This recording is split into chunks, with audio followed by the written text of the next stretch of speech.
갈라디아서 6장 7절 10절까지 말씀. 스스로 속이지 말라. 하나님은 업신여김을 받지 아니하시나니 사람이 무엇으로 심든지 그대로 거두리라. 자기 육체를 위하여 심는 자는 육체로부터 썩어질 것을 거두고 성령을 위하여 심는 자는 성령으로부터 영생을 거두리라. 우리가 선을 행하되 낙심하지 말지니 포기하지 아니하면 때가 이름에 거두리라. 그러므로 우리는 기회 있는 대로 모든 이에게 착한 일을 하되 더욱 믿음의 가정들에게 할지니라. 아멘. 이 말씀의 축복과 은혜가 저와 여러분 가운데 함께하게 되기를 예수님의 이름으로 축복합니다. 사람이 젊은 날에는 재주가 많은 사람이 참 부럽대요. 10대 때 공부 잘하는 애가 부럽고 또 얼굴 잘생긴 사람이 좀 부럽습니다. 솔직히 중학교 때 머리를 이렇게 얼굴이 제 얼굴이 크잖아요. 얼굴이 큰데 이거 까까머리로 완전히 빡빡머리로 하니까 얼굴이 큰데다가 빡빡머리 하니까 왜 그렇게 그렇습니까? 그러다가 여드름이 얼마나 몸에 얼굴에 나는지 내가 봐도 보기가 흉한 겁니다. 그래서 내 친구들은 얼굴도 작고 모자 딱 쓰면 아춤맞은 친구들 있잖아요. 그 친구들은 모자 쓰면 예쁜데 저는 중학생 때 그 모자 쓰면은 이만한 얼굴에 모자 요만한 거 쓰니까 진짜 이상한 겁니다. 공부 잘하는 사람 부럽고 재주 많은 사람 부럽고 말 잘하는 사람 부럽고 얼굴 잘생긴 사람 부럽고 그런데 인생의 예정을 좀 더 지나고 나니까 그러니까 공부 잘하는 애가 좋은 대학 가더만요. 좋은 대학 가고 서울대학교 간 친구도 있고 그런데 또 재주 많은 사람 재주 많은 대로 또 나름대로 뭔가 있습니다. 그런데요 시간은 더 지나서 40대쯤 되니까 자기 마누라랑 끝까지 살아낸 사람이 부럽습니다. 저는 웬만하면 참 잘 맞춰 살 수 있을 거라 생각했는데 제게 강적이 하나 있더라고요. 여자분이 강적이 하나 있는데 웬만한 세상 여자는 다 맞출 수 있는데 저 여자를 못 맞추겠어요. 그래서 자기 아내랑 끝까지 살아낸 사람이 부럽습니다. 근데 그것도 한 10년 그냥 씨름하다 보니까 그냥 서로 맞춰보고 서로 또 깎아보고 서로 또 이렇게 양보돼 가면서 사라지더라고요. 50이 되니까 가정이 이게 극복이 되고 나니까 그 다음부터 50대부터는 목회가 이제 보이기 시작하는데 목사니까 목회에 좋은 열매가 있는 사람이 늘 그렇게 부러운 겁니다. 여러분은 뭐가 부럽습니까? 여러분의 인생에 부러운 사람이 있습니까? 돈 잘 벌고 자식 잘 되는 사람이 부럽습니까?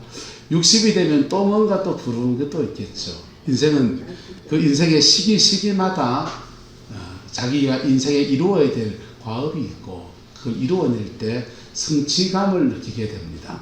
그 성취감을 느끼게 될 때 가을이 되었을 때마다 뿌듯한 마음이 그래 생기는 것이지요.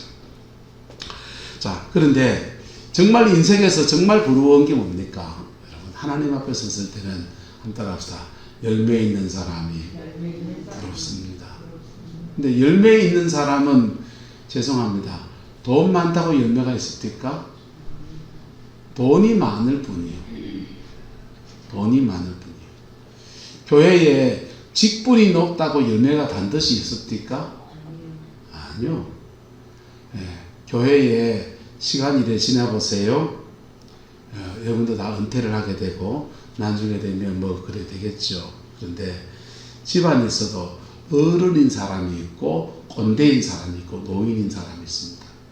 노인인 사람은 그냥 늙어감에 대해서 자연스럽게 받아들이면 노인 칭호 받아요. 그런데 나이가 많고 늙었는데도 막 젊은 사람들 말이 이리 끼어들고 저리 끼어들고 막 감나라 배나라 막 하면 그 사람 뭐라 합니까? 그 꼰대라 합니다. 그 사람 축복합시다. 꼰대 대신 마시더. 집안에도 꼰대가 있고 교회에도 꼰대가 있고 학교에도 꼰대가 사회에도 꼰대가 있어요. 근데 그 꼰대 노릇하거든. 어른이 있습니다. 어른은 풀어줄 줄도 알고 열어줄 줄도 알고 그리고 손해볼 줄도 알고 양보할 줄도 알고 여러분 연세가 들었을 때 어른 되시기를 축복합니다. 근데 왜 꼰대가 되느냐? 왜 꼰대가 되냐 하면 자기가 열매 있는 사람이 꼰대가 되면 이해할 만해요. 열매 있는 사람이 꼰대가 되는 것은 열매가 신앙 안에서 열매가 있는데도 꼰대가 되는 사람이 있습니다. 그런 분들은 자기 자신에 대해서 과시하고 싶어서 그래요. 그 교만이 뜨는 겁니다. 그 열매 때문에 교만해진 거예요. 근데 열매도 없는데 꼰대하는 사람이 있습니다. 그거는 진짜 꼴불견입니다. 열매도 없는데 꼰대 노릇하면은 여러분 그만 좀 뒤로 좀 앉아 있지. 그걸 뭐 나서가지고 hov난 내 길을 다 하고 곤란한 문제입니다. 여러분의 인생의 남은 날 동안에 열매 있는 생이 되기를 예수님의 이름으로 축복합니다.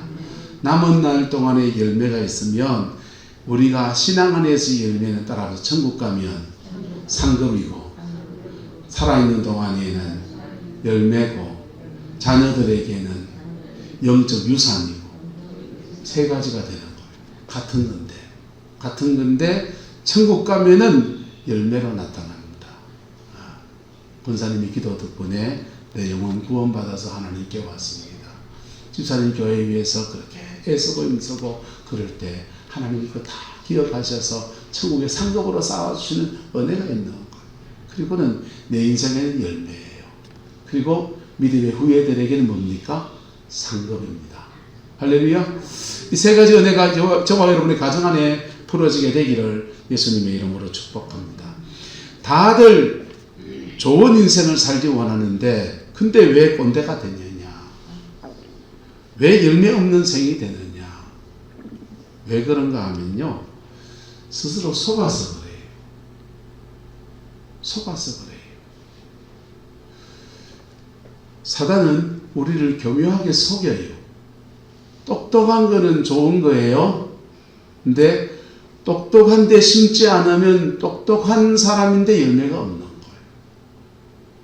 믿음의 여정을 제대로 지나가지 않으면 성령의 은사가 많다고 자랑하는 사람이 있어요. 성령의 은사가 많은 사람일 뿐이에요. 열매는 없어요. 재능이 많은 사람이 있습니다. 재능이 많은데 열매가 없어요. 이걸 다 성경은 통칭해서 자기의라고 그래요. 뭐라고 한다고요? 자기의. 자기의가 있는 사람은 자기는 의롭기 때문에 자기가 회개할 것 없어요. 회개는 누가 해야 됩니까? 회개는 어디서 그 사람이 회개해야 되지? 회개는 왜 무슨 그 집사님이 회개해야지. 회개는 목사가 회개해야지. 자기는 회개할 게 있고 없고 없어요. 회개할 게 없으니까 회개를 안 하니까 십자가를 경험하고 안 하고 못하고 구원은 받고 안 받고 못 받죠. 근데 스스로는 뭐합니까? 속아요. 스스로는 속아요. 그리고 끝없는 딜레마에 빠져요. 나는 은사가 있는데 왜 열매가 없을까? 에? 나는 신앙생활에 여정을 이만큼이나 보냈는데 왜 내 가정이 세워지지 않을까? 자기 자신은 혼자 딜레마에 빠져요. 목사들은 어떠냐? 난 이래 열심히 하는데 왜 교회가 부흥하지 않을까? 저도 요즘 그런 딜레마를 좀 걷습니다.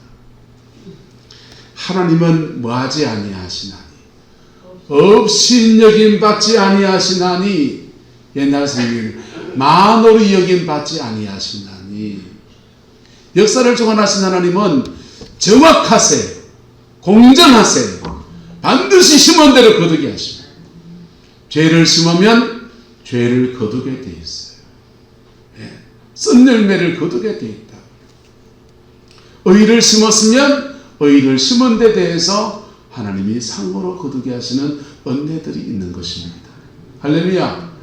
그래서 그럼 이 원리를 따라서 우리 인생의 가을날에 우리는 열매 맺는 생이 돼야지요. 여러분 남은 어떨지라도 나는 열매 맺어야 되잖아요. 맞습니까? 안 맞습니까? 찬송에도 나오잖아요. 다른 사람 어쩔지라도 나는 내 믿음 지켜서 나는 내 열매를 거두고 그 열매는 내 가정을 살리고 그 열매는 내 가정과 내 자녀와 내게 속한 사람을 살려내는데, 노아의 홍수 때에 노아는 누구라도 건져내야 됩니까?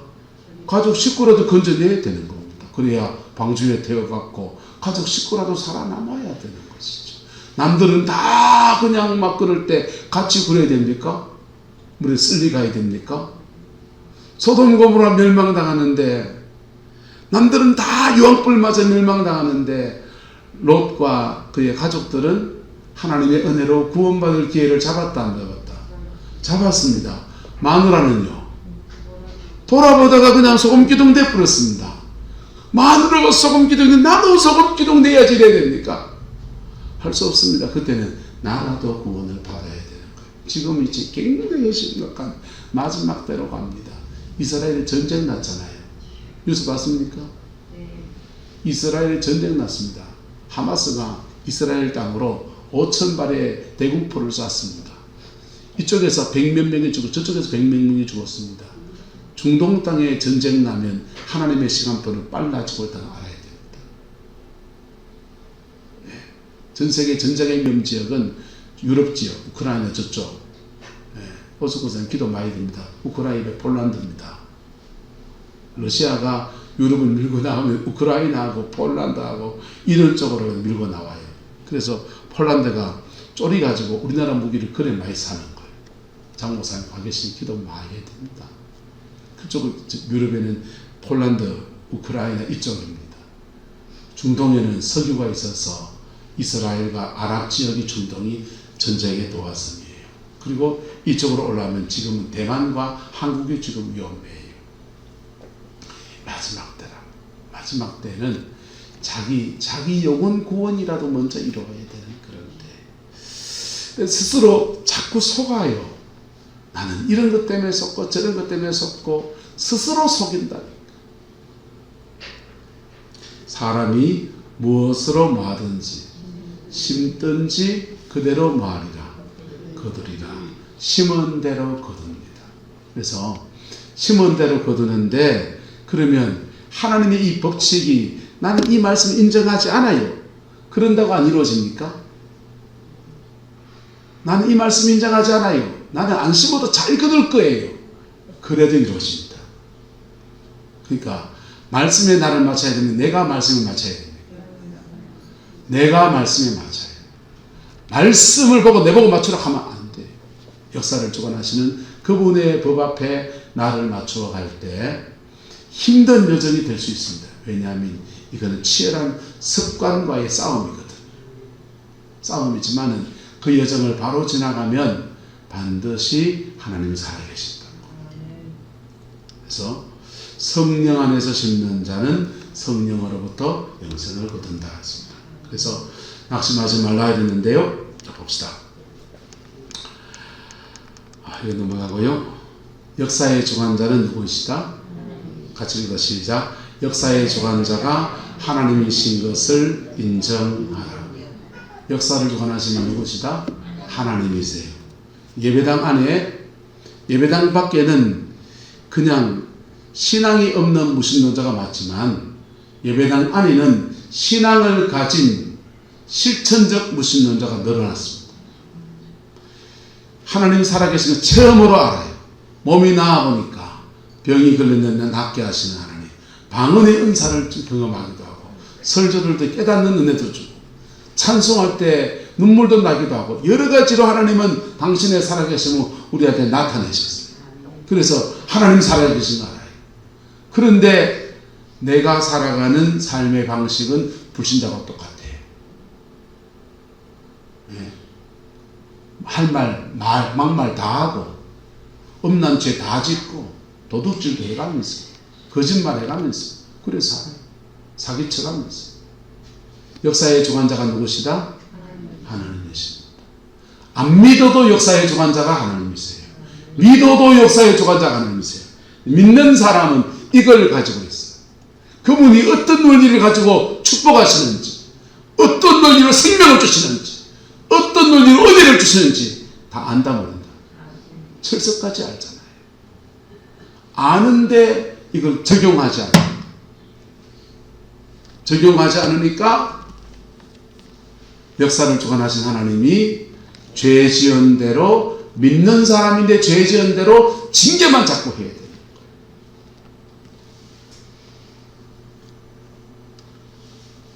하나님이 일하시는 방식을 하나님 살아계신 걸 인정합니까? 그 다음 해야 될 게 하나님이 일하시는 방식을 이해하고 따라가야 합니다. 하나님은 어떤 사람을 축복하시는가? 하나님은 어떤 사람에게 구원의 은혜를 베푸시는가? 하나님은 어떤 사람을 징벌하시고 저주하시는가? 알아야 돼요. 그래서 내가 그 말씀의 원리 앞에 맞춰야 된다, 안 맞춰야 된다? 맞춰야 됩니다. 이게 독약입니다. 철석같이 난 독약이 아닌 줄 믿습니다 하고 독약 아니다 외치고 먹었습니다. 죽어요, 안 죽어요? 죽어요. 하나님의 말씀은 정확한 거예요. 그래서 말씀 앞에 나를 맞추는 사람에게 하나님이 그 말씀의 원리를 따라서 축복하십니다. 그러면 몇 가지 추수의 원리들을 다시 자세히 나눕니다. 추수는 사람들은 씨를 뿌릴 때부터 인생의 시작이라고 생각합니다. 심어야 돼요. 심지도 않고 거들려 가는 사람은 더 위험한 사람이고, 심는데 못 거두는 사람이 의외로 많습니다.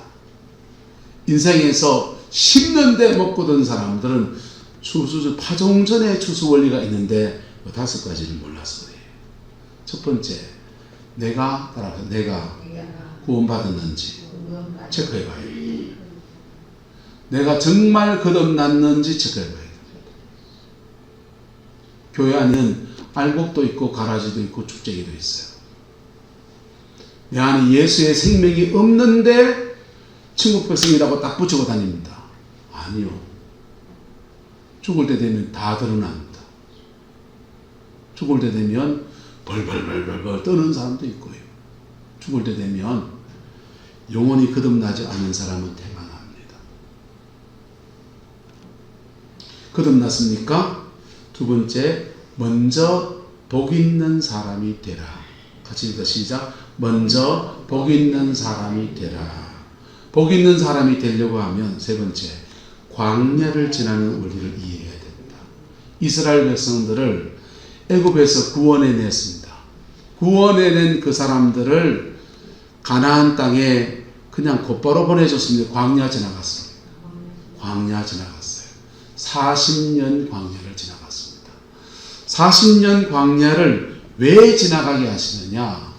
왜 지나가게 하시냐 하면 그 광야를 지나가는 동안에 사람 만들려고요. 뭐 만드시냐고? 무슨 사람? 복 있는 사람 만드시려고. 광야 지나갈 때 성령과 동행하는 걸 배워야 됩니다. 광야 지나갈 때 그들이 죄를 지어도 낮에는 구름 기둥 떠올랐고 밤에는 뭐가 떠오르고 불기둥 떠오르고 그들이 없는 죄 지고 온갖 죄 잔지는데도 아침에 나가면 뭐가 나오고 만나가 있고, 근데 그 광야를 지나가면서 넘어지기도 하고 쓰러지기도 하고 하는데 구름 기둥이 멈추면 들어가고 싶어도 멈춰야 된다, 안 멈춰야 된다? 멈춰야 돼요. 불기둥이 멈추면 멈춰야 됩니까, 안 멈춰야 됩니까? 들어가고 싶어도 멈춰야 돼요. 근데 주님과 동행하는 결과를, 동행하는 여정을 걸어가다 보면 몇 가지가 우리 안에 세워집니다. 첫 번째는 하나님과 친해져요. 뭐 해준다고요? 하나님과 친해져요. 동행하는데 하나님이 멈추라 할 때는 이유가 있습니다. 죄 지으면 멈추라 합니다. 죄 지으면 멈추라 합니다. 누굴 극도로 미워하고 있으면 멈추라 합니다. 멈출 때 하나님은 뭐 하시냐?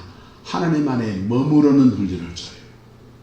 회개도 하게 하시고 자신의 아린 마음을 쓰다듬어 만져서 풀어주는 시간도 가지면서 누구하고 친해지냐?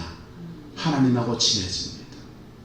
하나님하고 친해져서 내 아픔을 누구 알만한 사람 알아줄 만한데 몰라주는데 그분은 알아주시는 거예요.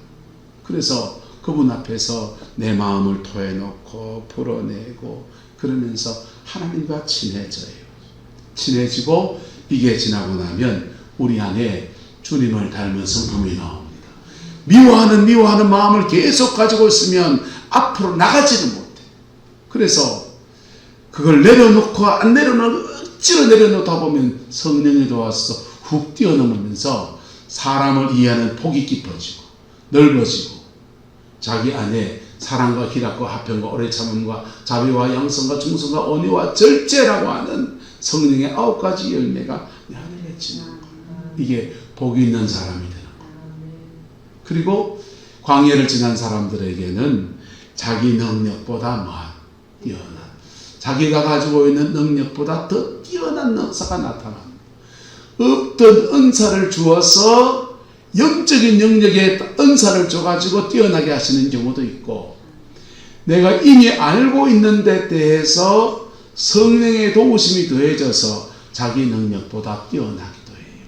대한민국에 명의들 중에서 환자를 정말 잘 보는 의사 선생님들 중에서 크리스찬들이 더 많습니다. 근데 그분들은요, 매일 새벽 기도하고 환자 돌보고 자기 일을 진지하게 해나가면 하나님이 기도 많이 해서 받는 신유의 은사가 아닌데 의학적인 재능을 가지고 환자를 돌보는데 거기에 성령의 능력이 더해져서, 그래서 자기 능력보다 뛰어난 사람이다. 교회를 통해서 여러분, 성령을 받는다는 건, 성령을 받는다는 우리의 변화도 있지만은 성령 안에서 주어지는 은혜들이 있는데, 이미 가진 재능에 성령이 더해져서 이걸 은사화시킵니다. 은사화시켜요. 이럴 때 이 사람들은 세상에 나가도 자기 능력보다 뛰어난 사람입니다. 자기 능력보다 뛰어난, 공부를 많이 할 수도 있고 예술적일 수도 있고 다양한 직업의 은사도 있을 수 있습니다. 어쨌든 그런 것 속에 은사화시켜서 하나님이 사용하십니다. 요셉은 감옥 안에서 보디발의 집에서 경영을 배워요. 가정을 경영해 가는 걸 배웁니다. 그런데 여기에 성령의 기름 부음이 임하니까 이 경영이 나라를 경영하는 거예요. 한 나라를 경영해내고 7년 풍년 동안에 양식을 거둬 모으고 7년 6년 동안에 이것을 배분하는 걸 하는데, 여러분 농사지보면 알잖아요. 7년 동안 양식을 보관하는 게 어렵다 싶다? 어렵잖아요. 7년 동안 양식을 보관할 수 있는, 그리고 그것을 잘 관리하는데 그 다음에 됐더니 뭐 이래 양식을 많이 쌓아놓은 뜨개 묵자, 사람 일어날 수 없다. 그래서 이렇게 말해서 술 빚어 먹읍시다, 막걸리 빚어 먹읍시다, 이런 사람이 없었어. 아니야, 7년 뒤에 흉년 올 거야. 이거 잘 모으는 것도 쉽지 않고 잘 배부하는 것도 쉬운 게 아니에요. 이 나라의 지금 문제도 뭡니까? 나라를 돈을 벌어서 수출을 많이 하는 것도 중요하고, 벌어놓은 돈들을 근로자한테 또는 노령연금으로 배부하는 것도 머리 아픈데, 이게 조화가 안 되니까 각계각층에서 난리 제밥그릇 가지고 난리치잖아요. 근데 요셉은 가정경영이라고 하는 것들을 배우고, 성령께서 애굽에서 옥살이 하면서 나라 경영을 배우게 하더니 그 다음 총리가 되게 합니다. 이렇게 재능을 은사화시키는 게 요셉에게 있고, 또 하나는 요셉은 꿈을 해몽한다, 안 한다? 꿈을 해몽하는데 요거는 신령한 은사, 따라서 신령한 은사. 신령한 은사고 요거는 재능의 은사. 요 두 가지가 함께 어우러져서 자기 능력보다 뛰어난 자로 그렇게 세워집니다. 그게 성령님과 동행하는 여정 안에서 우리에게 세워지는 거예요. 동행하는 것이 훈련되어지면 주님은 성령과 동력하게 하십니다.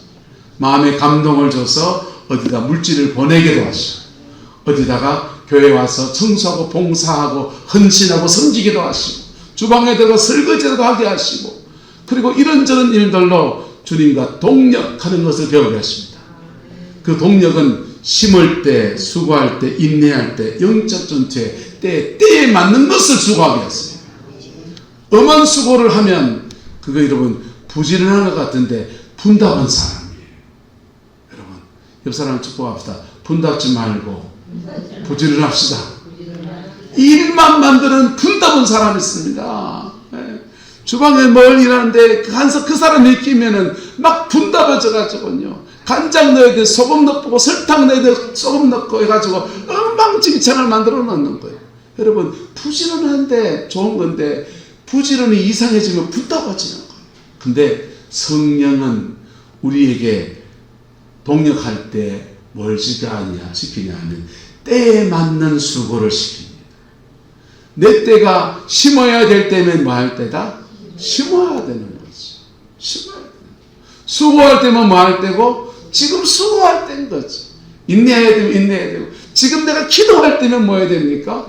기도해야 되는 거지. 그래서 때에 맞는 수고를 시키는데 그것에 순종하다 보면 심게 되는데, 심는 것마다 받침돌이 되는 거예요. 받침돌이 되면 태산 같은 문제를 만났을 때 누를 때 그냥 넘어가 버립니다. 서울에 더크로스지 박오정 목사님이 자주 하지만, 박오정 목사님 하나님 앞에 받침돌 놓고 심어야 될 때는 악착같이 앞전고토하면서 믿음으로 심는 여정을 지났어요. 지금 판교에 여러분 어마어마한 교회를 일궈 갑니다. 하나님 앞에 심을 때가 있고 거둘 때가 있고, 그 때에 맞는 수고를 하게 하시는 거예요. 아무리 바빠도 바늘 허리 묶어서 바늘질을 못하는 거예요. 그래서 성령님 안에서 나를 변화시키는 여정이 동행이고, 그리고 동행에서 준비가 되어지면 동력으로 넘어가면서부터 이스라엘은 광야를 지나서 가나안을 정복해 나가는 거예요.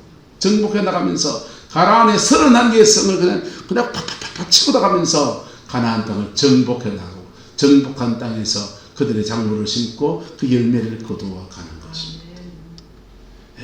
그래서 같이 읽다 시작. 걸음지고 밭에 가자. 반드시 장에 갈 날 온다. 여러분, 지금 내가 걸음지고 어디 가야 된다면, 밭에 가야 된다면 밭에 가야 돼요. 지금 걸음지고 밭에 가야 될 사람한테 장에 가자 하면은 유혹이다, 유혹 아니다? 유혹이고 스스로 속는 거라. 스스로 속는. 사단은 걸음지고 지금 밭에 가야 될 사람한테 때에 안 맞는 말을 준다. 미혹한다. 끌리가면요, 세월이 흘러서 세월만 흘러가게 됩니다. 열매가 좋은 성도 중에서 나와 맞는 인생 롤모델을 찾아야 합니다. 요식업에 성공한 백종원 씨, 약간 장사의 신이겠지만 백종원 씨 보십시오. 이분 장사하고 골목식당 할 때 그거 보세요. 한 사람 한 사람을 맥을 딱딱 잡아서 얘기해 주는데, 백종원 씨가 해주는 말들은 주로 무슨 말이냐, 그거 하도 많이 보니까 외우겠어요. 메뉴를 줄여라 늘려라. 줄여라. 메뉴를 줄이면 원재료를 좋은 걸 쓸 수 있다. 회전율이 높아지고 한 가지 요리에 집중하다 보면 요리 실력이 늘어나게 되고, 그러니까 그게 손이 익숙해지면 사이드 메뉴 한두 가지를 더하고, 그래서 한 가지를 하니까 회전율이 높으니까 재고가 안 남으니까 단가를 낮출 수 있고, 저렴한 가격에 뭐 하나 딱 그려내서 그렇게 하면, 심지어 어떤 집에 제주 없다니까 라면 끓이게 합니다. 라면 끓이게 하는데 다른 집보다 좀 특별한 소스 하나만 준비해서 그걸 섞어 넣어서 라면을 끓여내서 아주 별미 라면을 하는데 대박 나게 만들더라. 여러분, 인생에서는 먼저 인생을 살아본 사람이 걸어간 여정이 굉장히 중요해요. 그리고 그것을 실패든지 성공이든지 정확한 맥을 잡아주는 사람이 대단히 중요합니다. 신앙 안에서는 어떠냐? 광야를 지나가는 사람에게 정말 중요한 조언이 필요해요. 광야를 지나가는 사람은 마음이 급하지요. 그런데 보통 때는 기가 안 열려요. 광야를 지나가는 사람 기가 열려요. 광야를 지나가는 사람. 왜? 자신의 광야를 극복해 나가야 되니까. 이제 그때 좋은 인생의 롤모델, 또 멘토를 만나면 그 멘토가 좋은 방향을 지도해 줍니다. 영적 지도를 해줘요. 한국교회에 기도원에 은사 받았다 이런 사람들, 문제가 심각한 사람은 왜 그렇게 문제가 심각하냐? 은사 받은 것 자체가 가짜인데 분별을 못해서 그럴 수도 있고, 또 하나는 그런 은사를 받았는데 영적 지도를 안 받아요. 왜 안 받냐? 교만에 빠지면 안 받는 거죠. 도대가 지가 자는데 무슨 영적 지도를 받아요? 여러분, 목사는 그런 은사의 세계를, 그런 목사님 만나면 그래요. 나는 은사를 알지만은 은사를 몰라도 사람을 멘토링 할 수 있어요. 여러분, 은사 많아도 이 말씀 지켜야 된다, 안 지켜야 된다? 이 말씀 지키다 보면 거짓 은사를 걸러지게 되어 있습니다. 이 말씀 지키다 보면 은사 가지고, 어디 성경이 은사 가지고 장난치고 은사 가지고 돈 바라고 50만 태우기도 하고, 누가 성경 어디 나옵니까? 그건 없잖아요. 근데 거짓거리 한다니까. 여러분, 인생에서 복된 인생을 사는 것은 누구나 쉬운 거 아니에요. 누구나 쉬운 거 아니고, 남의 인생에 함부로 이래저래 말하기도 참 곤란합니다. 요즘 제가 몇 주간 전에 표겸한 목사가 거론포를 떠나고서 지도 힘들었겠지. 힘들어서 그 친구 떠날 때, 그래, 어디 가는지도 밝히지도 않고 떠나면서 외롭게 그냥 이사를 갔어요. 너무 가서 잘하라고, 제 후배니까 떡을 해줬습니다. 제 돈 들어서 떡을 집사람한테, 야, 떡 좀 해줘라. 그래서 가서 새 교회에 가서 새 목사님들이랑 새 교인들이랑 떡 그렇게 나눠 먹고 잘 출발해라 하면서 떡 해줬습니다. 근데도 걔 가고 난 뒤에 내한테 전화 한 통 안 하는 거예요. 내가 속을 억수로 싸가지 없다 했습니다. 억수로 싸가지 없다. 어째 아까 그러노? 네, 그랬는데요. 요즘 제가 들어서 저는 참 미안한 거예요. 참 미안한 거예요. 지 너무 힘들어할 때 목회 그래가 되나? 그 소리 진짜 많이 했거든요. 이 그래가 안 된디. 목회 그래가 되나? 참 많은 말이 했습니다. 근데 참 미안한 거. 그래서 내가 전화해서 사과했습니다. 병목사, 내 미안하다. 내한테 너의 인생에 내 함부로 말한 거 너무 미안하다. 울릉도에 있는 건혁기 목사한테도 미안하다 그랬습니다. 힘들어 할 때 그래 목회가 되나? 그 소리 많이 했습니다. 구름포 여기 바람 센데 영적으로 기도 많이 해야 되는데 그렇게 기도가 되나? 그 소리 많이 했습니다. 근데요, 여러분, 인생 누가 장담할 수 있습니까? 누가 장담할 수 있어요? 누가 자기 인생에서 열매 맺는 인생이라고 말할 수 있습니까? 그저 하나님 앞에 겸비하고 가다 보면 그분이 우리 인생에 열매를 주시는 거예요. 여러분의 남은 인생에는 열매 맺는 생이 되기를 축복합니다. 그 열매는 따라서 천국 가면 상급이고, 남은 인생에는 열매고, 자녀들에게는 영적인 유산이고, 세 가지의 축복을 오는 겁니다. 기도하겠습니다. 좋으신 아버지 하나님, 수세의 때에 하나님 앞에 가장 좋은 열매를 맺고 인생 하나님 앞에 설 그때에 잘했다 칭찬받는 저희들 되기를 원합니다. 그리고 부족하지만은 우리도 자녀가 있었는데 우리의 자녀 선도란한테는 영적인 유산을 물려주는 저희들 되어지게 축복하여 주옵소서. 죄짓고 살았던 지난 날들이 피 묻은 십자가 앞에서 다 끊어지게 하시고 보혈 안에서 정하여져서 깨끗한 심령으로 서게 인도하여 주시고, 그리고 주님 안에서 가장 아름다운 열매를 맺는 믿음의 그 여정을 따라갈 수 있도록 우리 하나님 인도하여 주옵소서. 더 이상 속지 않게 하옵소서. 마귀의 게임에 속지 않게 하옵소서. 사람들의 말에 휘둘리지도 않게 하옵소서. 묵묵히 걸음지고 밭에 가야 하면 그 여정을 걷게 하시고, 주님이 장에 갈 그날 주실 때에 아멘 하며 나갈 수 있는 은혜가 있게 축복하여 주옵소서. 여호와께서 함께해 주시기 원합니다. 예수님의 이름으로 축복하며 기도드리옵나이다.